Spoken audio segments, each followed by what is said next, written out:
Assalomu alaykum kanalimiz obunachilari. Mana bugun 20-avgust 2026-yil sanasi. Do'stlar, mana bugun mandarin daraxtlarimizni sug'oryapmiz. Ko'rishlaringiz mumkin hozirgi avgust oyidagi holatlarini. Xudo xolasa mana mevalari ham yaxshi rivojlanyapti. Bizda mandarinlarda har xil sortlari bor. Erta pishar, kech pishar, urug'li, urug'siz. Shakllari ham har xil katta kichiklikda bo'ladigan sortlarimiz bor. Hamma sortlarimiz o'zimiz O'zbekiston iqlimiga yaxshi moslashgan, mazasi shirin serhosil bo'ladi. Ko'rishlaringiz mumkin.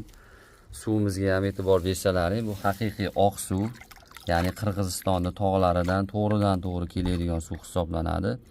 Bu suvimizni tarkibida o'simliklarning o'sishi, rivojlanishi, mevalarini sifatli bo'lishi uchun kerak bo'lgan foydali ozuqalar, mikroelementlar bor. Ko'rishlaringiz mumkin. Bu artizon suvi emas, kachalka suvi emas, haqiqiy tog'dan qorlar erib tushadigan suv hisoblanadi. Muzdek mana. Juda ham foydali suv mana. Ko'rishlaringiz mumkin.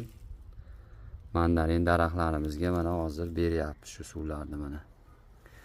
Mevalarni ham ko'rishlaringiz mumkin. Rivojlanishlari zo'r. Har xil sortlaridan bor. Qiziqqanlar aloqaga chiqaverasizlar. Xohlagan sortlaringdan zakazga ko'paytirib berishimiz mumkin. Hammaga rahmat, sog' salomat bo'linglar.